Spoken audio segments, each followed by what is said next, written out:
Listo. Bueno, pues muy buenas tardes a todos los integrantes de la red temática de ciencias forenses. Este es nuestro seminario, segundo seminario que está bajo, digamos, esta perspectiva odontológica, pero que en realidad tiene interacción con otras áreas que ha sido el objetivo de la invitación de nuestros ponentes que estuvieron el mes pasado y de la ponente del día de hoy. Quiero dar la bienvenida y presentarles, agradecerle a nuestra directora, la doctora Zoraida García, que está presente, que el mes pasado no pudo acompañarnos. Y bueno, pues a todos los que nos acompañan, quiero decirle a la ponente Arodi que nuestro foro es multidisciplinario, tenemos profesores, investigadores. Me permití también invitar a algunos de los alumnos que estuvieron acompañándote en los datos, para recabar los datos.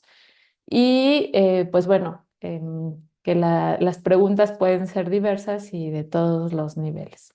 Voy a leerles una semblanza de la doctora Arodi Farrera.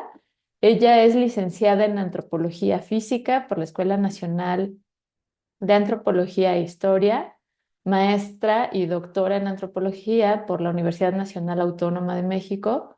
Realizó una estancia postdoctoral en el Departamento de Modelación Matemática de Sistemas Sociales de Limas.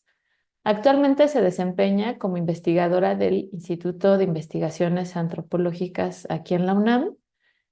Su trayectoria académica ha estado orientada al estudio de la variabilidad de fenotipos complejos como el rostro y el comportamiento humano. Por un lado, con fenotipos complejos como la cabeza humana, ha explorado los determinantes biosociales y evolutivos que afectan la variación fenotípica y cómo estos influyen en los patrones de covariación entre fenotipos. Así también, con estos fenotipos complejos como la interacción humana, ha explorado las determinantes biosociales que afectan dichos sistemas dinámicos y sus propiedades emergentes. Además, está interesada en el desarrollo de enfoques teóricos y metodológicos que permitan ligar la teoría con la evidencia de manera transparente, reproducible y colectiva.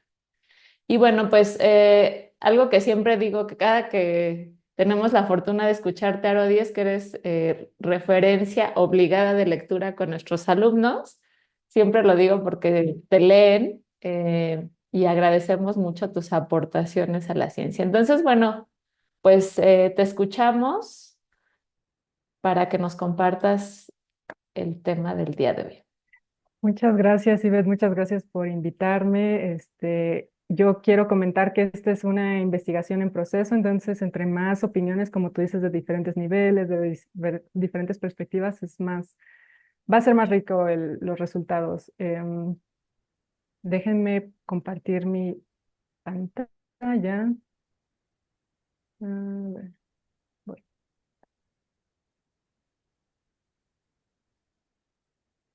Mm, mm, mm, a ver,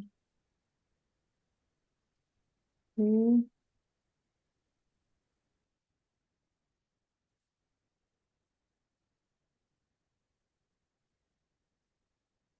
Ahí. Me parece que ahí ya lo pueden ver bien, ¿no? Solo que, a ver, ya. Es que Ya, veíamos ¿no? otra vez los cuadritos, pero ya lo vemos bien, sí. Gracias. Ahorita, o sea, ahorita si se tapa es una parte que quizá no es tan importante que no se vea, entonces, pero cualquier cosa pues me puedo regresar ya al Sí, final de la plática. Muchas gracias. súper, te escuchamos. Entonces, bueno, lo nombramos así entre Ivette y yo, de palabras a números, la conexión entre la descripción y la medición de rostros, porque, bueno, una parte nodal de esta investigación es el mapa entre la cuestión cualitativa de las descripciones faciales y la cuestión cuantitativa del rostro, ¿no? De las características faciales. Entonces, a ver, no me deja pasar. Este es un poco el resumen de la plática, en términos muy generales, un poco el contexto mexicano y por qué estoy tratando de hacer estas investigaciones o estas exploraciones de los datos. Eh, lo que se ha hecho desde la psicología, por ejemplo, sobre el reconocimiento e identificación humana utilizando el rostro, igual muy breve, muy resumido todo.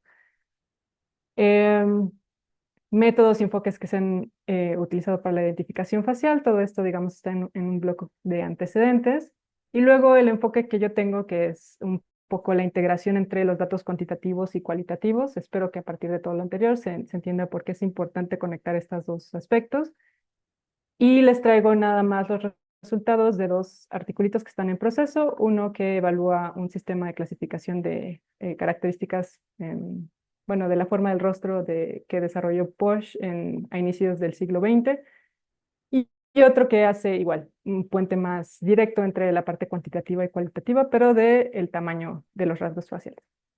En estos dos artículos también quiero hacer énfasis sobre los puntos clave que he aprendido sobre estos datos, a ver si a ustedes también les hace sentido, por eso me gustaría esa retroalimentación, si es que tienen, y recomendaciones muy puntuales a partir de esta exploración de qué se podría hacer para eh, facilitar, mejorar, etcétera, el proceso de identificación humana utilizando el rostro a partir de los pocos datos que estoy trabajando en este contexto. Entonces, bueno, en el contexto mexicano, que seguramente ustedes tienen más claro que yo, o lo tienen más, digamos, eh, más interiorizado, existen todas estas áreas que se tienen que trabajar en paralelo muchas veces y en donde se recopila información de muchos tipos, pero pues yo me concentro en la parte de características faciales, entonces, digamos, rescaté todas las secciones que podrían estar relacionadas con el tipo de investigación que yo hago para que haga la conexión entre esta parte de investigación con la práctica, ¿no? Entonces, digamos, en el eje de búsqueda inmediata se recopilan fotografías, en este caso pueden ser fotografías faciales, y señas particulares del individuo, igualmente, o sea, relacionadas con el rostro, puede ser parte de la información que se utiliza para realizar esta búsqueda inmediata. La búsqueda individualizada igual, o sea, se requiere proporcionar fotografías y si no hay, se recomienda utilizar los retratos hablados, perdón, se me fue la palabra ahora, o estos retratos de progresión de edad que involucran, digamos, las características faciales o que entendamos ese tipo de variación que está relacionada con esos datos.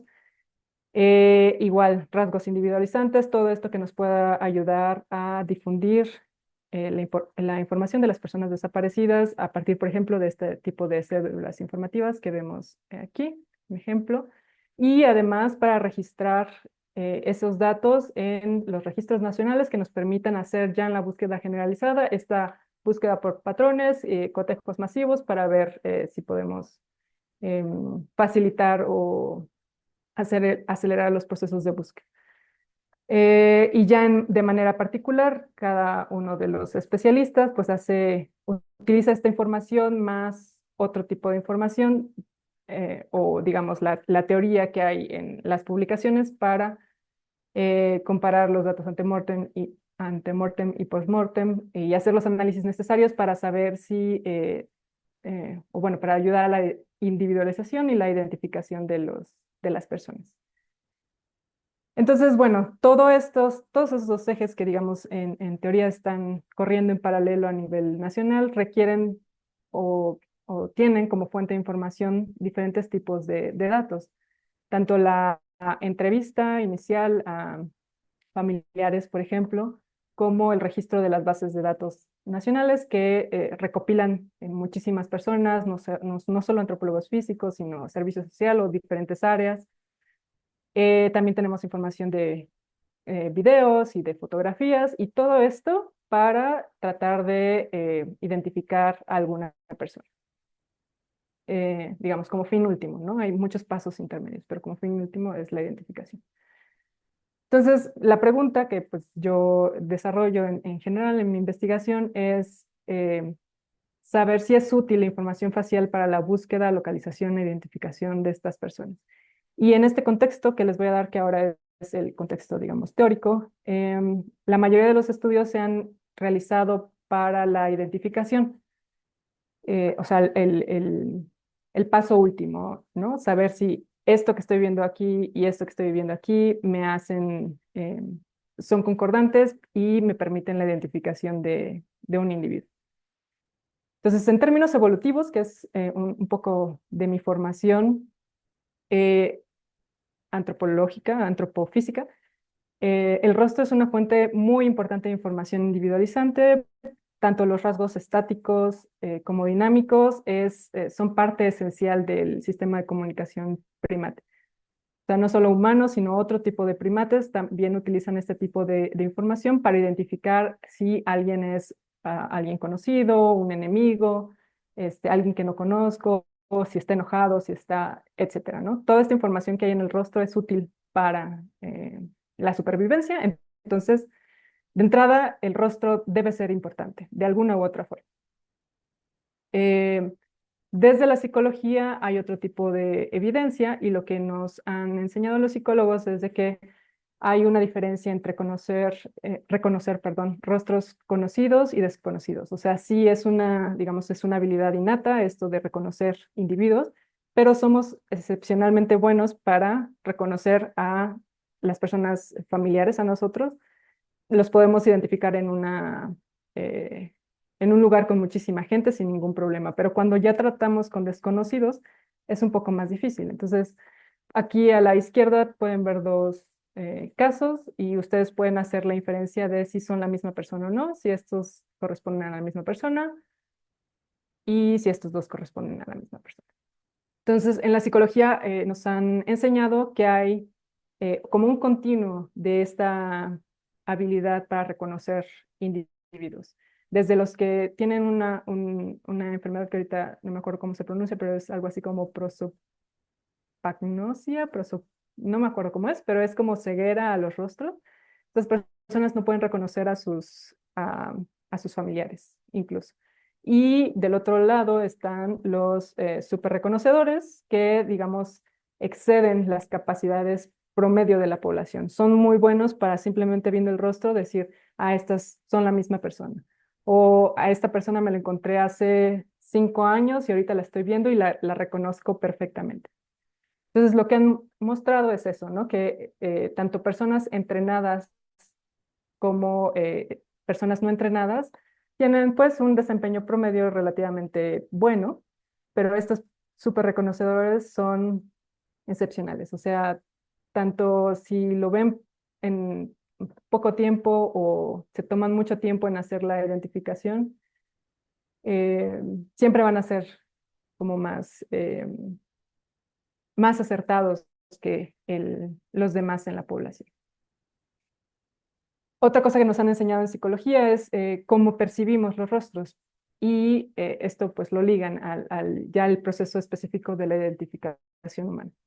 Entonces, una de las cosas que rescato de este tipo de estudios es el hecho de que nosotros identificamos un rostro o lo reconocemos en términos, se le dice así como configuracionales, es decir, cómo están asociados todas las características internas, no de manera aislada, o sea, los rasgos aislados nos dan información, pero para reconocer a alguien de manera como más certera, normalmente utilizamos cómo están eh, digamos, la posición de los ojos en relación a la nariz, la posición de la boca en relación a la cara, etcétera, como más relacional, digamos, la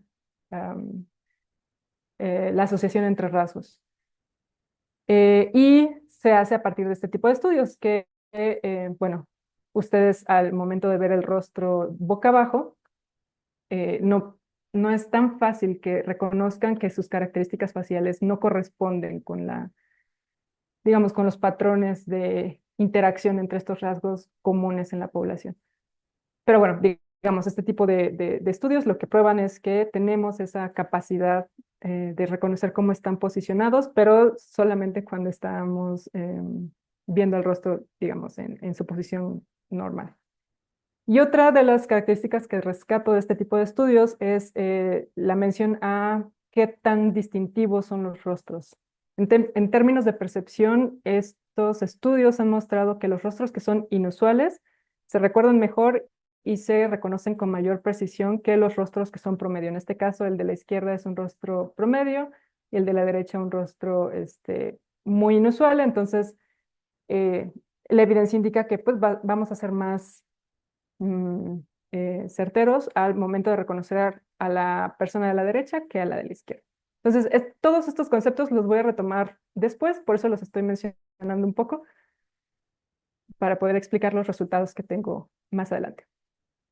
Entonces, a partir de esta información, digamos, rescatamos el hecho de que para hacer identificaciones humanas es útil utilizar la habilidad de los superreconocedores. Entonces, en Inglaterra se han dedicado a tener, digamos, una especie de grupo de superreconocedores, ya generan un tipo de como examen para saber si eres un superreconocedor o no. Y entonces aquellos personal, digamos, policías, por ejemplo, que pasan ese examen y son excepcionales al momento de identificar, pues los ponen dentro de digamos como un ejército, ¿no? De personas que podrían ayudar a hacer este tipo de reconocimientos de manera más certera y más rápida.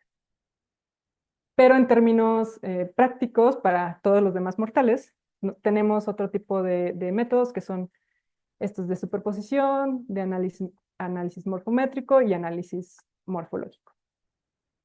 Em, la evidencia en estos casos indica que, a pesar de que el análisis métrico y de superposición puede ser útil, es útil únicamente en condiciones de laboratorio. Nosotros, en la vida cotidiana, y lo digo porque, bueno, al menos a mí me ha tocado al menos una vez en contextos reales, lo que tenemos que hacer es identificar a la persona con imágenes o fotografías o evidencia que hay veces que tiene muy baja calidad o que no tiene simplemente las condiciones de laboratorio a las que estamos acostumbrados. Entonces, este tipo de análisis digamos, toma en cuenta la variación métrica del rostro, normalmente no son tan útiles en estos contextos reales de baja calidad o de, por ejemplo, posiciones distintas. Entonces, con esta evidencia se han hecho recomendaciones de eliminarlos completamente de nuestro arsenal, digamos, de herramientas y entonces nos quedamos con superreconocedores y este tipo de análisis morfológico que en este momento les voy a contar. Entonces, un tipo de análisis morfológico es el que se hace por clasificación. Tú ves las características del individuo y las clasificas tiene ojos grandes, pequeños, medianos, nariz chiquita, boca grande, y al comparar dos fotografías utilizando esta clasificación, puedes decir, bueno, comparten las mismas características y por lo tanto es probable que sean la misma persona. La literatura o la evidencia al respecto es mixta. Una compañera de ustedes de la ENACIF, Ana Paola Garrido, en su tesis de licenciatura, evaluó uno de estos métodos de clasificación y encontró que ella era muy consistente, altamente consistente al momento de clasificar los rostros. Pero hay otro tipo de estudios en donde no han encontrado una consistencia que ellos consideran deseables. Entonces, por eso les digo que es evidencia mixta. O sea, algunos dicen que podría servir, algunos dicen que más bien los resultados indican que podría servir y algunos indican que los resultados no podrían servir.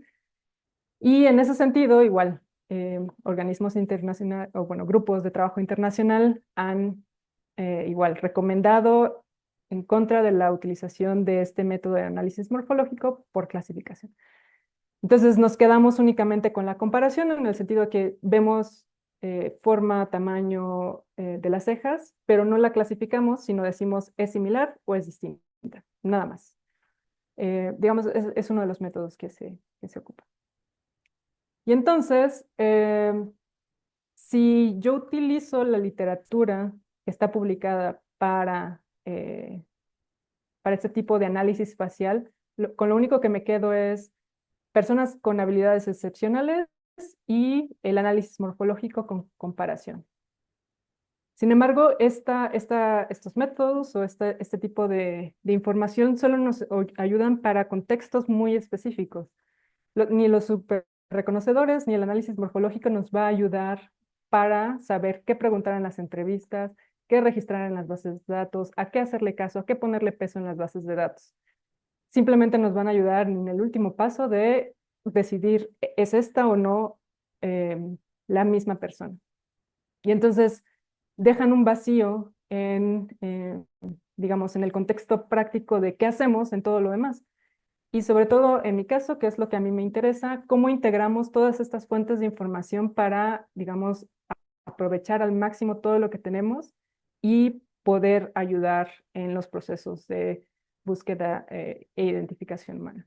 Entonces, digamos, esta línea de investigación, ya con ese contexto, es eso, tratar de integrar lo que yo he venido trabajando en términos métricos, que es, digamos, en esta última parte de abajo, con lo que se podría obtener en las entrevistas con familiares, con personas que no tienen conocimiento especializado, lo que se podría registrar en las bases de datos, lo que se podría utilizar para hacer difusión de los casos de personas desaparecidas, para que en última instancia todo esto se pueda integrar para responder. ¿Es este el individuo que estamos buscando?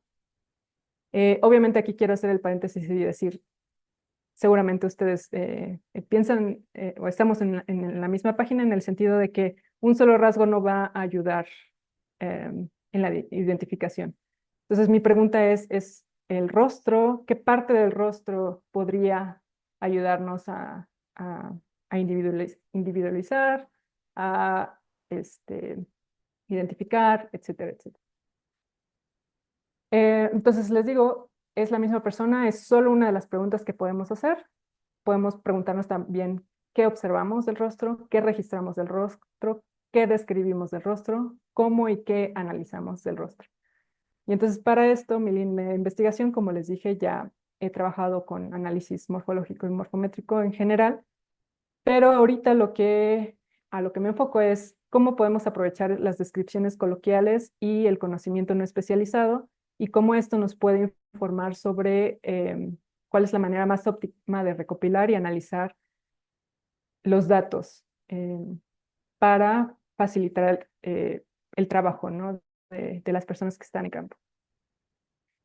Entonces, la pregunta aquí es, ¿cómo justificamos la inclusión de estos rasgos en las entrevistas, en las bases de datos, en las fichas de difusión, ¿no? Por ejemplo, estas de Has visto a. ¿Qué tipo de rasgos incluimos? Y para esto, pues, tenemos que responder, al menos desde mi perspectiva, tres cosas. Son características que sean confiables, es decir, que si yo digo es azul, métricamente yo sepa que sí está dentro del rango de color azul, que sean consistentes, es decir, que yo o mi mamá o cualquier persona sin un conocimiento especializado en este tipo de métodos estén de acuerdo en que esa característica es azul al momento de describirla y que sean individualizantes, es decir, que el rasgo me permita identificar al individuo de otro conjunto de individuos que tengan características similares. Entonces, la idea es encontrar, a ver si los rasgos faciales tienen estas tres características y si no, ¿qué podemos hacer para pues, maximizar su utilización? Entonces, para esto, mi enfoque es hacer un mapa entre lo cualitativo y cuantitativo. Nada más para recordar un poco al respecto, cualitativo es todas las descripciones, todas las percepciones que diferentes personas podrían tener sobre un mismo evento. Por ejemplo, aquí eh, las tres personas tienen una opinión sobre el individuo uno, el individuo 2 y así, hasta el individuo N. En el caso del primer individuo, la persona uno y la persona 3 están de acuerdo en que, digamos, tiene este tipo de fenotipo y el individuo 2 no está de acuerdo. En este contexto, digamos, los estudios en psicología nos dirían que estos datos son poco consistentes y que los de abajo, como todos estuvieron de acuerdo que tenían las mismas características, pues son más consistentes. Sin embargo, nunca o casi nunca ya actualmente ya lo están haciendo. Nunca habían conectado esta parte de la percepción o de la descripción cualitativa de las características con el verdadero valor de estos rasgos. Y bueno, lo que yo quiero es como no solo entender esta consistencia de percepción y de descripción, sino cómo esto se relaciona con la parte cuantitativa real, de alguna forma real de las características, para saber si nos da como información de hacia dónde debemos de llevar las mejoras. No solo decir está mal y no se puede utilizar, sino está mal, pero se puede modificar de esta manera y quizá ayude un poco más. Entonces, es eso, ¿no? El mapa entre estas dos cosas y los artículos que les traigo, les digo, están en proceso, pero están en ese sentido. Entonces, el primero, eh, eh, lo que queremos hacer es evaluar, o lo que hicimos más bien es evaluar el sistema de clasificación de una persona creo que se apellida Posh, eh, que realizó esta clasificación de formas faciales, o sea, del contorno del rostro, y dijo que habían 10 distintas. Y estas clasificaciones han sido útiles por mucho tiempo, pero digamos nunca se han evaluado de manera profunda si son pertinentes para la población mexicana, si son consistentes, todas estas características que les presenté hace ratito.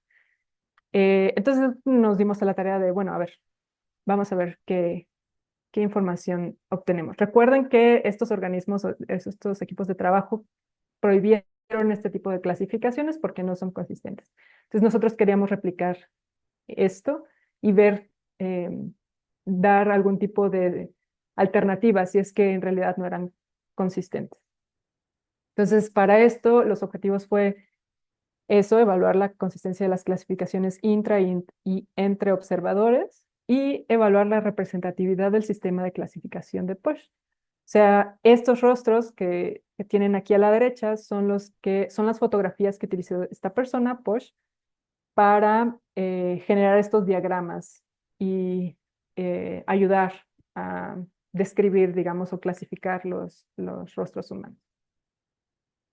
Y además de estas fotografías, también utilizo las fotografías del proyecto La Cara del Mexicano, que fueron desarrolladas, el proyecto fue desarrollado por el doctor Carlos Serranos y la doctora María Villanueva en los 90, que tiene una representación de la variabilidad mexicana, pues, más amplia de lo que comúnmente hemos estado acostumbrados. Entonces son 983 fotografías en total. Entonces, aquí me voy a tener 2 minutos a explicar los métodos, porque estos métodos son los mismos que en el siguiente, entonces para ahorrar tiempo más adelante. Lo único que estamos haciendo es evaluar la consistencia entre las descripciones que hacen de 60 rostros en un primer momento, y esas mismas personas vuelven a evaluar los 60 rostros y los clasifican con este sistema de Posh. Y entonces también evaluamos en ese segundo momento qué tan consistentes son al interior. Lo que nosotros esperaríamos es de que, por ejemplo, si este es el individuo 1, la fotografía 1, que tenga una forma facial elíptica, nosotros esperaríamos que todos dijeran elíptica, elíptica, elíptica. Eso sería muy consistente. Eso tendría un valor de capa de 1. Un valor de 0 sería como en este contexto, en donde cada quien puso una categoría distinta. Entonces no hay como acuerdo entre las personas que están observando ese mismo rostro.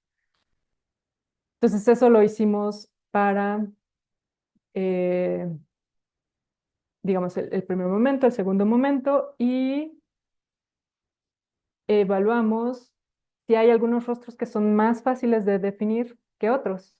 Por ejemplo, en este caso, todos dijeron que es elíptico y por lo tanto tendría un CFI, le llamamos, de 1. O sea, todos dijeron la misma categoría. En cambio, este rostro es más difícil, algunos dicen que es redondo, algunos dicen que es cuadrado y así. Entonces tendría un valor de CFI de 0. Entonces, eso es en términos de descripciones. Le pedimos a mucha gente, bueno, a algunas personas, no fueron muchas, pero a algunas personas a describir con el sistema de Posh. Lo hicieron 2 veces. evaluamos si eran consistentes al interior de sus propias descripciones y entre ellos, entre los diferentes observadores, y vimos si algunos rostros sean más fáciles o difíciles de describir. Y para la parte cuantitativa utilizamos morfometría geométrica, que para que los que no conozcan es medir el rostro, pero en lugar de hacerlo en términos lineales, lo que hacemos es utilizar las coordenadas de unos puntitos anatómicos que decidimos con antelación. Y entonces vemos cuantitativamente la morfología o la forma del rostro. Y bueno, les presento los resultados que obtuvimos al respecto. Se encontró un acuerdo pobre entre observadores. O sea, como les dije, esperamos un valor de 1, un valor de 0 es no hay acuerdo entre ellos, entonces está muy cercano a 0. Cada quien puso categorías distintas. Y igual, encontramos un acuerdo pobre intraobservador, o sea, una persona midiendo el día de hoy va a cambiar seguramente lo que diga en una semana, en un mes, etc. Entonces, no es consistente, no estamos replicando los resultados anteriores, pero queríamos explorar por qué, o sea, qué está sucediendo. Entonces, en estas gráficas, lo que ustedes están viendo es cada puntito es una fotografía, un rostro. Y la maravilla de este análisis, que se llama análisis de componentes principales, es que los puntos que están más cercanos significa que son morfologías más similares y los puntos que están más lejanos son morfologías más distintas. Y ese básicamente es el principio que estamos buscando aquí. Y lo que podemos ver es que en verde están todas las fotografías de Posh, todos los rostros de Posh. Por ejemplo, aquí se ubica el individuo que tiene la categoría de cuadrado, aquí la que tiene la categoría de oval y aquí la que tiene la categoría redonda. Y si pueden ver, hay diferentes individuos, digamos, de la población mexicana alrededor que están cerca de estas categorías. Lo primero que se observa es que el rostro, digo, las categorías de Posh no son tan representativas de la variabilidad mexicana. Sobre todo se puede observar que hay mucha redundancia. Estos tres categorías son muy parecidas morfológicamente. Estas dos también son muy parecidas. Entonces, digamos, están siendo redundantes con la información que nos están tratando de dar. Y digamos, individuos que están por acá no tienen una categoría a cuál acercarse, o sea, no hay una cercana a ellas que nosotros podríamos utilizar para clasificarlos. Entonces, digamos, quizá el hecho de que sea un acuerdo pobre entre intraobservadores tiene que ver con esta representatividad. Entonces, evaluando la consistencia, estas dos son la misma gráfica, nada más que hay información distinta. Evaluando la consistencia de las clasificaciones, ay, perdón, no vi esta cosita. Aquí presento el porcentaje de algunas de estas clasificaciones de las que tuvieron una mayor consistencia, es decir, los rostros que las 32 evaluaciones dijeron es un rostro redondo. Si fuera así, o sea, si algún rostro hubiera tenido una consistencia de, de todas las personas diciendo esto es redondo, tendría aquí al lado un porcentaje del 100%. No encontramos 100%, supongo que es difícil encontrar esa consistencia con tantas evaluaciones, pero encontramos valores muy altos, ¿no? De 81%, 75% y 68%. Todos los puntitos que se ven aquí grises son aquellos que se describieron, pero que tenían un porcentaje de consistencia muy baja. Es decir, algunos decían que era rectangular, otros decían que era oval, para la misma fotografía. Entonces, lo que nos muestra es que los que están muy cerca, al menos de esta categoría que es redonda, tienen una consistencia muy alta. Y, digamos, tomando todo esto en cuenta, la redundancia y lo de la consistencia relacionada con la categoría del rostro, hicimos un análisis extra que se llama análisis de conglomerados y básicamente lo que dijimos es al análisis, hazme grupos que sean muy parecidos entre sí morfológicamente y muy distintos con otros grupos. Probamos para 4 grupos, 5 grupos, 6 grupos, pero 5 y 6 se empezaron a traslapar mucho los clusters, se llaman los conjuntos estos de colores. Entonces, bueno, por ciertos criterios decidimos quedarnos con 4. Y estas son las morfologías que están asociadas a estos grupos. Esta, digamos, sería la asociada a esta región, que si se dan cuenta, pues podría caber en la categoría de rostro redondo. Esta podría caber dentro de la categoría de rostro oval y así sucesivamente. Ay, perdón. Entonces, explorando con toda esta información un poco más, a ver qué es lo que está sucediendo, les pongo aquí las fotografías de las clasificaciones y si se dan cuenta, estos individuos tienen características muy similares, que a pesar de que están en categorías cualitativas distintas, morfológicamente, morfométricamente tienen dos cosas importantes. Sus rostros son más angostos que anchos, digo, perdón, más altos que anchos, o sea, son angostos y son altos. Y la línea del cabello y la línea de la mandíbula, por ejemplo, son redondas.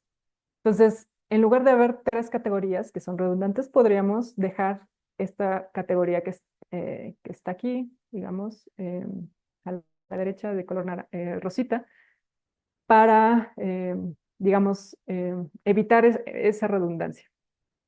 Y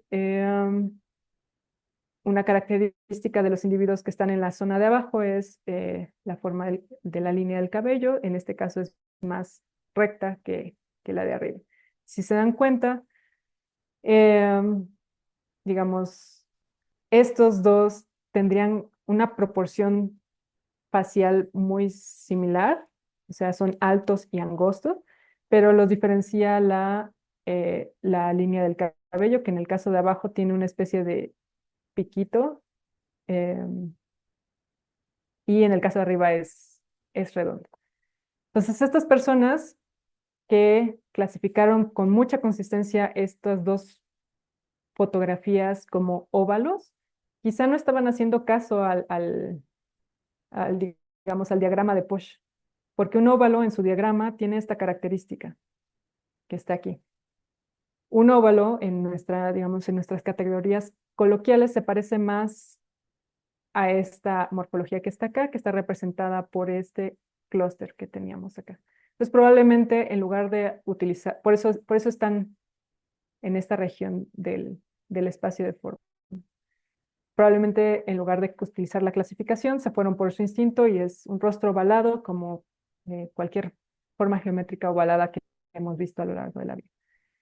Y entonces, bueno, para concluir este artículo, lo que estamos viendo es lo que ya se había dicho desde la psicología, pero en términos de percepción. Estamos viendo en términos métricos que quizá sea más fácil no solo recordar y reconocer mejor a las personas que están en áreas distintivas de la morfología facial, sino que también es muy probable que sean más fáciles de clasificar que todos los que están en el centro. O sea, si se dan cuenta, estos rostros son muy parecidos y quizás sea muy distinto de evaluar. Lo mismo todos los que están aquí que se traslapan o que están muy cerquita entre sí, pero quizá lo que nos sirva sea irnos por las categorías que son más distintivas y que están más alejadas y tienen formas más distintas para poder describirlas con más consistencia y con mayor precisión. Entonces, un punto clave de aquí es, hay redundancia en las categorías de Posh, eso es cierto, o sea, 10 categorías son demasiado, quizá no necesitamos tantas, quizá necesitamos solo 4. Hay una consistencia baja en la clasificación intra e interobservador y esto, bueno, seguramente ya todos sabemos que es importante evaluar y reportar siempre el error de medición de la persona que está haciendo los análisis. Pero otro de los resultados nos podría indicar que nadie nos indicó que había una consistencia alta de las morfologías ubicadas en lugares distintivos del espacio de formas, es decir, donde estaban ya como despobladas la grafiquita. Y esto nos indicaría que quizá podríamos asegurarnos de ponerle mayor peso a las morfologías que son distintivas. O sea, óvalo, redonda, cuadrada, rectangular. O incluso con más detalle, línea del cabello redonda o derecha y rostros altos y angostos o anchos y cortos. Con eso podríamos quizá ayudar en la consistencia. Pero bueno, esos son algunos puntos clave de ese artículo. Y de esta otra investigación, lo mismo, les digo, estamos haciendo el mapa cuantitativo y cualitativo, pero aquí queremos ver sobre digamos, los rasgos internos del rostro. Cuando decimos que un ojo es grande, somos consistentes individualmente y entre observadores. Es una pregunta muy parecida, pero nos da igual información complementaria al artículo anterior. E hicimos lo mismo que antes o algo muy parecido, pero ahora nos interesó preguntarnos si había consistencia entre las descripciones de personas con diferentes formaciones o diferente capacitación. Entonces comparamos antropólogos que estamos acostumbrados a estudiar la variación facial o variación en general, fenotípica, y artistas, que igual artistas tienen esa formación de estudio y de dibujo, por ejemplo, de las características faciales. Y luego evaluamos si las descripciones de tamaño cualitativas se relacionan con las descripciones de tamaño cuantitativas. Lo mismo, utilizamos los puntitos un poco más ahora porque también estamos incluyendo los rasgos internos del rostro para utilizar morfometría geométrica. Los mismos 973 individuos y las mismas fotografías que se evaluaron en el anterior. Entonces, este estudio es un poco más amplio, entonces voy a ir por pasos. La primera parte ya se las mencioné antes, que es esto de la concordancia, es la zona azulita, ya la vimos, entonces ya no me voy a detener ahí. En este caso tendría una concordancia muy alta y este tendría, ay, perdón, no, ese no era. Pero bueno, era la concordancia interna al interior de los antropólogos y al interior de los artistas, y luego la concordancia entre antropólogos y artistas. A ver si hay una especie de, em, no sé, que nos ayude a pensar de que si alguien está registrando, pero es de otra disciplina, tengamos la confianza de que va a describir de la misma forma que un antropólogo, que un familiar, etcétera. Desafortunadamente, los resultados muestran que la concordancia entre diferentes grupos, o al menos en estos dos grupos que evaluamos, es pobre y ligera para evaluar el tamaño de ojos, de nariz y de boca. Y lo mismo cuando comparamos antropólogos y artistas entre sí. También hay una concordancia promedio muy baja para ojos, nariz y boca. Entonces, es muy difícil. La consistencia es, al momento de describir rasgos, es muy, muy, muy difícil de que dos personas estén de acuerdo con la misma categoría. Y eso es un problema que preocupa, ¿no? Sobre todo para el contexto que les decía de entrevistas y bases de datos. El siguiente paso fue, bueno, ya me dijeron que este individuo tiene ojos grandes, nariz pequeña, etcétera, pero ¿qué tanto se parece eso a el valor verdadero, el valor métrico verdadero?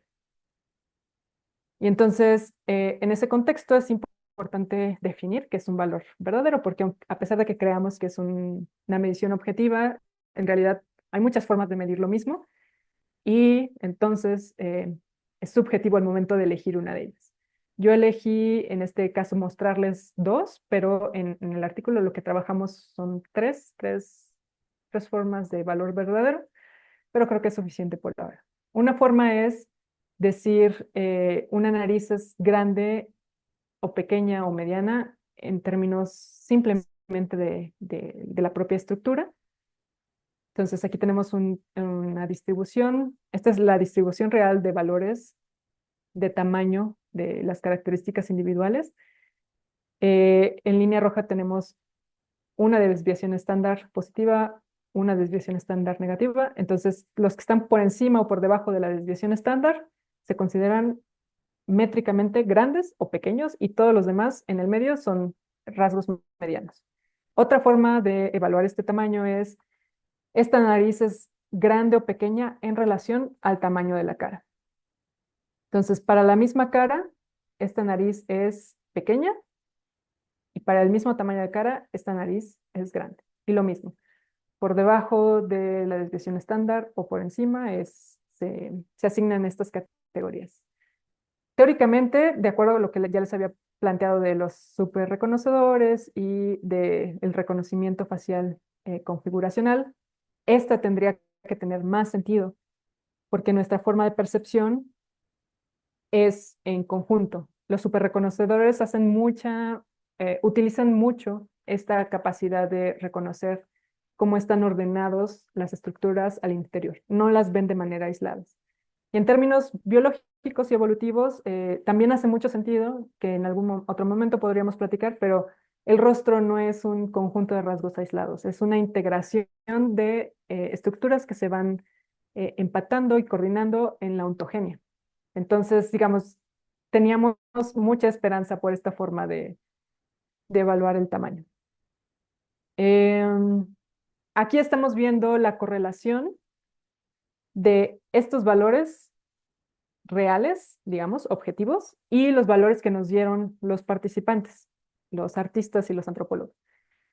Y para no entrar en muchos detalles, porque, digamos, eso no es lo que les quiero mostrar ahorita, lo que sí quiero que vean es que el patrón es muy similar, independientemente, ahorita les explico qué hay ahí, pero, digamos, esta categoría es más alta en todas las gráficas, esta es la más baja y esta es la más intermedia. Entonces, lo que nos está diciendo es que antropólogos, antropólogos están arriba y artistas están abajo. Los antropólogos y los artistas, cuando clasifican un tamaño de boca, lo hacen de manera muy precisa. Es decir, el valor real y el valor cualitativo son muy parecidos cuando estamos trabajando con la boca. Y son intermediamente parecidos para los ojos eh, y muy poco parecidos, o sea, el valor real y el percibido para la nariz. Em, digamos, eso es básicamente lo que quiero que vean de esta gráfica. Aquí puse, ajá, es el mismo resultado en todos los contextos. Quizá este análisis no nos está sirviendo para desmenuzar qué hay adentro de este tipo eh, del mapa cualitativo-cuantitativo. La boca es evaluada con mayor exactitud y los artistas son más consistentes al evaluar la boca. ¿Cómo vemos la consistencia? Es esta distribución que tenemos aquí es mucho más angosta que la que tenemos acá. Entonces, los antropólogos tienen muchísima variabilidad al momento de describir un rostro, en cambio los artistas lo tenían bien claro, o sea, siempre eran más consistentes, tenían una variabilidad menor al momento de clasificar esa boca, el tamaño de boca. Entonces, bueno, estos resultados nos indican que pues no somos consistentes al describir, al clasificar eh, los rasgos internos. Em, y lo que hicimos, gracias al apoyo de Ivette, de Lenacif, muchísimas gracias por eso, es, bueno, hay dos formas de clasificar. ¿Qué tal si les damos la instrucción específica de que lo hagan de esta manera, que tiene más sentido en términos biológicos, psicológicos, y bueno, nada más, esos dos? ¿Qué tal si les decimos explícitamente, fíjense en esto, ayudará a la consistencia y en la exactitud de nuestras descripciones? Entonces, para eso le pedimos a al grupo de estudiantes de IBET, que me hizo favor, muchísimas gracias, lo vuelvo a repetir. Eh, lo que hicieron fue hacer la medición sin ningún tipo de instrucción, igual como lo habían hecho los antropólogos y los artistas. Después de eso, les comenté las instrucciones de fíjense en el tamaño relativo al rostro y luego volvieron a hacer la, la medición. Entonces, lo que esperaríamos es de que la consistencia y la exactitud mejoraran después de esta instrucción. O sea, esa era nuestra, como se dice, nuestra esperanza. Y les digo, son resultados preliminares, entonces me disculpo si los resultados no tienen como mucha coherencia. Espero que sí. Traté de que sí, pero bueno, em, quizá no estén articulados de la mejor manera todavía. Pero lo que encontramos es que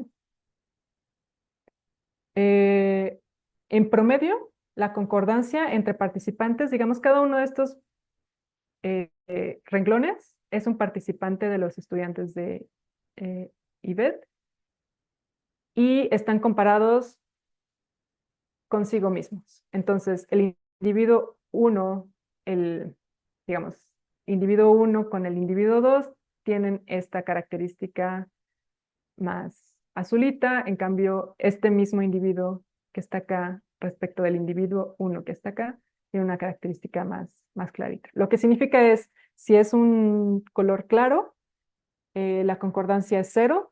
Si es un color oscuro, azul, muy fuerte, la concordancia es perfecta, o sea, uno.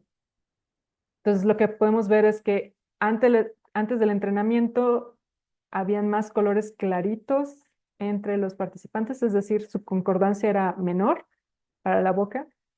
Y después del entrenamiento o esta instrucción de que lo hicieran de cierta manera, los colores aumentan un poco. No mucho, o sea, no hay mucha esperanza en este sentido, pero al menos hubo un cambio positivo en el contexto de la boca. Pero para los ojos se ve lo contrario. Antes había colores oscuros más presentes y aquí podemos ver una línea de personas que para nada se parecen. Aquí vemos otra línea de personas que para nada se parecen, o sea, son colores blancos y aquí otra. Entonces, eh, podemos encontrar una concordancia entre pares de participantes relativamente buena. Les digo, uno es lo mejor, 0.7 está bien. Para boca, pero para ojos y para nariz, bueno, la nariz fue la peor, pero para ojos el entrenamiento, digamos, no mejoró muchísimo, quedó en una concordancia promedio. Y ya la última gráfica, se los prometo, según yo ya es la última, tratando de emular un poco la información que les había platicado antes de qué tal si este tipo de información no nos sirve para rasgos medios, nos sirve para los rasgos distintivos, para los que están así lejos, lejos eh, de las características promedios de la población. En el caso de este investigación o este artículo, estos rasgos distintivos son los que están, digamos, más a las orillas de esta distribución, no los intermedios, sino los que están en los extremos. Entonces, mi pregunta o lo que quise explorar aquí es, bueno, no nos ayuda mucho a la concordancia entre participantes las instrucciones, pero al menos ayuda en la consistencia, o sea, lo hacen de manera eh, menos variable. Y lo que quiero ver, lo que quiero que vean aquí es que en color rosa se encuentra la primera repetición. Hay muchísima variabilidad en la boca al inicio, en este grupo de estudiantes. Algunos, eh, digamos, decían que el rasgo cualitativamente era grande, pero en realidad era pequeño. O sea, en realidad me refiero cuantitativamente era pequeño, entonces tenían una correlación muy baja. Otros que eran perfectos, o sea, que decían que los ojos eran grandes y cuantitativamente también podríamos ver que los ojos eran grandes. Entonces, aquí lo que esperaríamos es de que todos estuvieran cerca del uno, o sea, que hubiera una relación muy perfecta entre lo cualitativo y lo cuantitativo, pero vemos una historia completamente distinta. Lo que quiero que vean es que al menos para la boca, lo que había antes de mucha dispersión y mucha variabilidad, ahora tenemos muy poca variabilidad, o sea, son más consistentes y esa consistencia está asociada con los valores reales de los rasgos, o sea, los valores que observamos en las gráficas cuantitativas. Y esto es algo positivo. Este tipo de reducción, de hecho, incluso pueden ver que la mediana, que es esta línea que está aquí, también aumenta. En este caso tenía una correlación menor entre lo cualitativo y lo cuantitativo, pero aquí aumentó también, acá sí está muy cercano aún. Lo mismo para la nariz y para los ojos. La nariz antes tenía eh, una correlación mediana entre cualitativo y cuantitativo muy baja y después del entrenamiento específico que les dimos o las instrucciones específicas, aumentó eh, esa exactitud, esa exactitud de los datos. Lo mismo para los ojos. En cambio, cuando nos estamos enfocando en rasgos medianos, o sea, los que están en esta parte de acá de la gráfica, ese entrenamiento no nos ayudó para nada. Entonces, así tratando de interpretar, porque les digo que está esto en proceso y apenas fue esta semana, igual tenemos que discutir un poco más esta información, pero los puntos claves y recomendaciones que yo rescato de estos resultados es que sí, o sea, las descripciones son inconsistentes intra e interobservadores. Eso no lo vamos a poder eliminar. Y como siempre se sugiere, evaluar y reportar el error de medición. Pero ya en términos, digamos, de recomendaciones más específicas, bueno, ¿qué hacemos, no? O sea, tenemos un contexto terrible, necesitamos aprovechar al máximo con lo que contamos. Lo que podríamos hacer es, uno, dar instrucciones en las entrevistas o en el registro de bases de datos en donde se haga este tipo de recomendación de, no es el tamaño de la nariz, es el tamaño de la nariz en relación a la cara. No es el tamaño aislado de los ojos, sino es el tamaño, o sea, esos ojos son pequeños en relación a ese rostro y quizá eso pueda ayudar a hacer las descripciones un poco más consistentes entre personas que no tienen la misma formación eh, o el mismo tipo de conocimiento. ¿Qué más puse aquí? Dice, quizá lo que nosotros ahorita podemos hacer es simplemente enfocarnos en trabajar en los extremos de la variación y dejar los puntos intermedios como em, eso. Si no estoy seguro, es intermedio. Si estoy muy seguro que es grande, entonces sí lo categorizo como grande, para darle mayor peso a las morfologías distintivas, a las que están en estos lugares despoblados del espacio. Entonces, como conclusión, yo espero no haberme tardado, creo que ya me pasé, pero en términos de las preguntas que quiero hacer para integrar todas las fuentes de información y tratar de aprovechar al máximo, primero es verificar si estos resultados son replicables, si se pueden volver a... El hecho de que nosotros lo hayamos hecho varias veces con diferentes poblaciones sugiere que son replicables, es decir, las descripciones son inconsistentes, sesgadas, como ya sabíamos, ¿no? Luego, a partir de esto, yo diría, bueno, recopilemos toda la información disponible. Eso es innegable. O sea, no sabemos si las metodologías posteriores nos vayan a servir para entender lo que estamos capturando en este momento. Entonces, siempre recopilar lo que se pueda. Sin embargo, podemos rediseñar las preguntas para recopilar información que ponga énfasis en los rasgos distintivos. Es decir, si no estás seguro, entonces lo definimos como intermedio. Si estás muy seguro, probablemente es que se encuentre en esa zona alejada del promedio. En el análisis, nuevamente darle prioridad a los rasgos distintivos, darle mayor peso y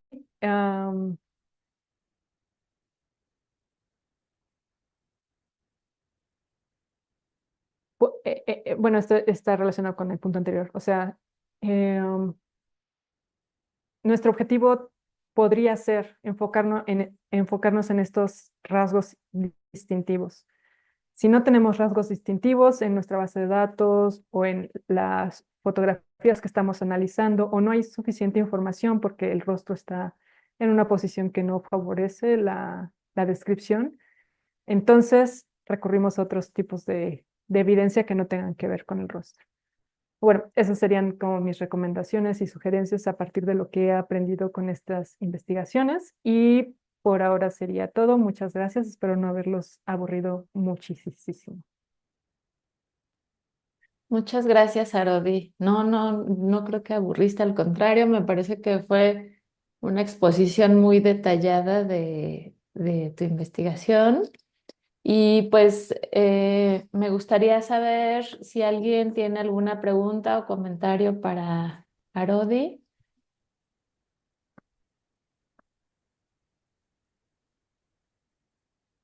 La doctora Alexa levantó la mano. Te escuchamos, Alexa. Hola, Rudy. Me gustó tu trabajo, Hola. pero lo que entendí porque llegó un momento en el que me distraje y sentí que ya. Pero tengo la duda, o sea, entiendo que lo que ustedes quieren es como evaluar si el entrenamiento ayuda en mejorar la descripción, identificación, no sé qué palabra usar.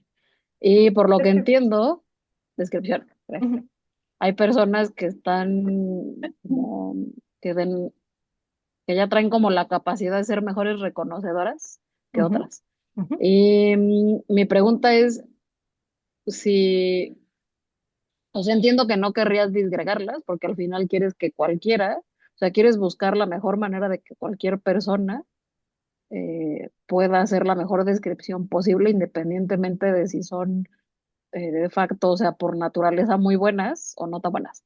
Pero no ujú, sé si han considerado hacer como una disgregación, o sea, ver qué efecto tiene ser un buen reconocedor o no un buen reconocedor, porque entiendo que a lo mejor no puedes, o sea, si tú tienes, por ejemplo, una persona experta, un perito, no ujú. podrías como sesgarlo, pero quizás sí podrías como diagnosticar si alguien, o sea, si de un grupo de peritos te convendría más seleccionar al que es mejor reconocedor, porque ya Claro. te ahorrarías como una curva de aprendizaje. No sé si logré transmitir este video. No, totalmente, no, no, sí tienes razón. Lo que pasa es que esa es una línea de investigación, de hecho lo puse en la presentación y se me olvidó mencionarlo. Se llama Luis Fernando Remigio, déjame ver dónde. eh, em, es psicólogo y he trabajado con él y él seguramente va a estar eh, trabajando en este tema en algún momento próximamente. Entonces, digamos, la idea sería que em, bueno, él tenía la idea, ¿no? Te digo, es su proyecto. La idea es que se genere un mismo test para México para reconocer quiénes son súper reconocedores y quiénes no. Y a partir de eso ver si se puede hacer este mismo, ¿no? De, como tú dices, de segregar. eh, sí, o sea, al final es una otra alternativa. Tener a las personas adecuadas, las que somos mortales, tener todas las herramientas disponibles y luego tener, digamos, algún tipo de ayuda o estrategia para cuando las personas que tenemos algún tipo de formación o entrenamiento en términos métricos y morfológicos, se comunique con las personas que no tienen ese tipo de conocimientos. Son tres niveles distintos. Sí, gracias. Muchas gracias, Alexa. ¿Alguien más que tenga algo que comentar, compartir? Si no, me voy a arrancar yo con mis preguntas, Arote. No son muchas, ¿eh? Sí, claro. Eh, bueno, yo tengo en primer lugar, em, bueno, yo tengo que decir que a mí me parece, esto es un comentario y luego te preguntaré, que aunque tú me comentaste previo a esta presentación que los datos no eran, pues a lo mejor lo que tú esperabas, ¿no? Y no cumplían con la hipótesis.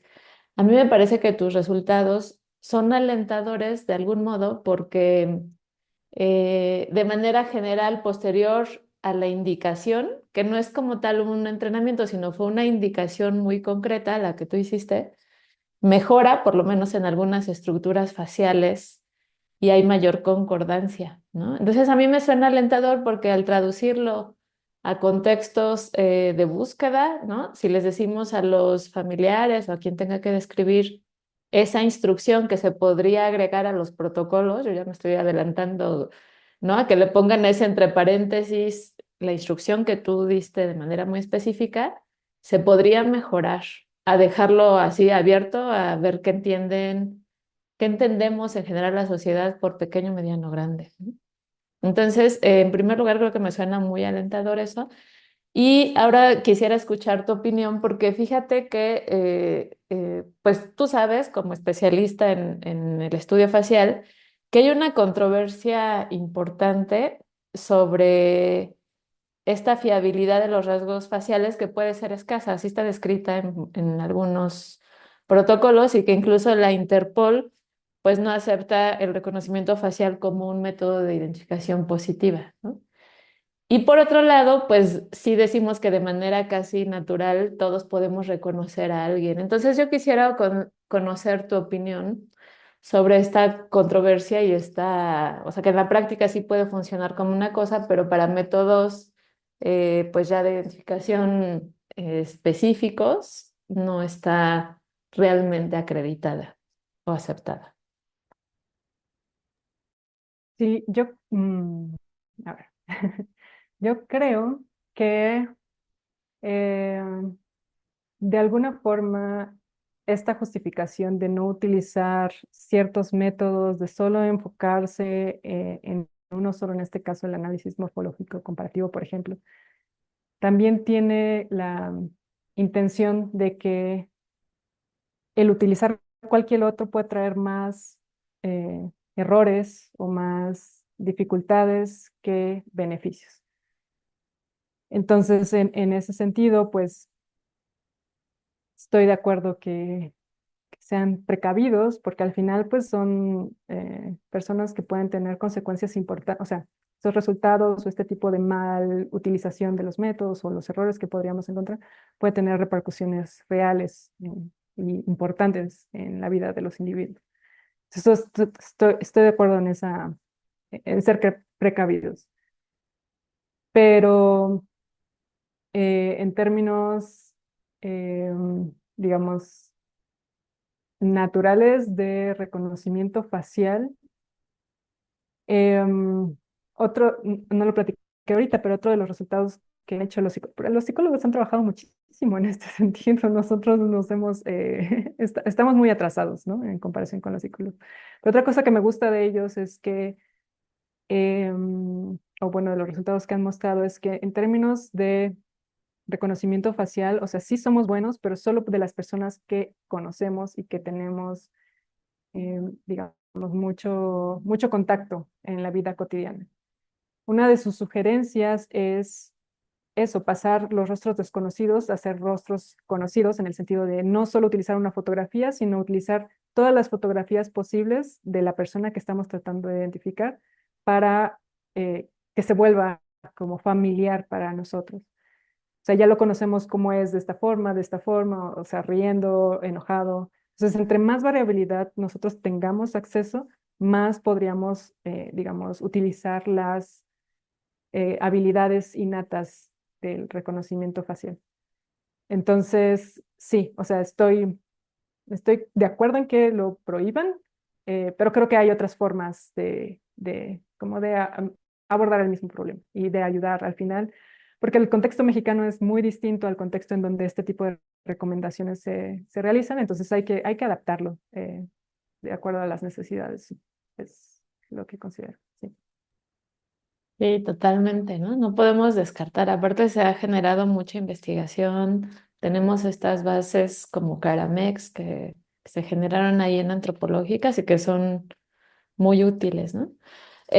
Otra pregunta que tengo sería, aquí en México, ¿quiénes serían esas personas súper reconocedoras? ¿Quiénes estarían en esa? Y si Pues, existe eso, según yo, aquí no lo tenemos, pero ¿quién sería? sí, no existe, pero como te digo, Luis estaba pensando en hacer la prueba y lo padre de esto es que cualquiera puede hacer esa evaluación. Entonces al final son diferentes, te van pasando fotografías y tú dices son la misma persona, son diferentes, y al final te hacen algún tipo de índice y te dice, ah, pues tú estás por encima del promedio o tú estás en el promedio de la población. Entonces, cualquiera podría ser, no necesariamente tiene que ser relacionado con contextos de em, forenses. Y apenas le voy a decir a Luis que se apure para que podamos saber quiénes son esas personas. Bueno, pues tengo más, pero no sé si alguien que se... No hay, déjeme ver el chat, si alguien... No, pues parece que todo fue muy claro. Yo quisiera cerrar, Arodi, esta participación tuya con primero mi propio reconocimiento, porque entrarle al análisis cualitativo y justo hacer desde ambas perspectivas, ¿no? Dar una opinión. Pues solo tú, ay, sí, solo tú, porque yo descartaba en algún momento, bueno, no descartaba, ¿no? Sino criticaba mucho esta cuestión subjetiva con muchísimos sesgos. Y entonces llegas tú con este tipo de propuestas de investigación y pues lo reconozco ampliamente, pero también por parte de la red temática y de los organizadores de este evento, pues te comparten un reconocimiento que quiero ver si puedo proyectar. Y Muchas no gracias. sé si tú quieras hacer este, no sé, algún comentario final antes de que yo pueda proyectar esto.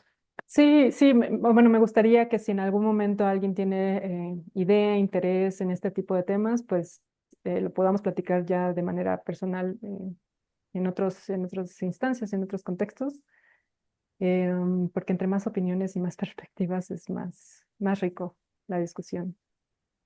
Creo que no nos compartiste tu correo, o sí, al No. final, ¿no, verdad? Mm, mm, mm, mm.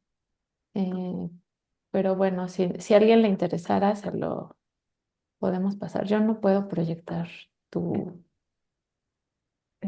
Si no, también está en línea. Ah, sí, en la página de Antropológicas. Ujú, ujú, Bueno, lo que quería proyectar era tu constancia, ujú. pero ya te la mandaré Sí, no te preocupes. y es donde agradecemos tu participación como ponente en este seminario y pues también a todos los asistentes les agradecemos que se hayan unido. Veo que hay participantes de varias instituciones. Entonces, bueno, pues agradecerles a todos su presencia y recordarles que pues nos vemos a finales de octubre para la siguiente sesión. Muchas gracias, Arodi, y a todos buenas Gracias. tardes. Bye.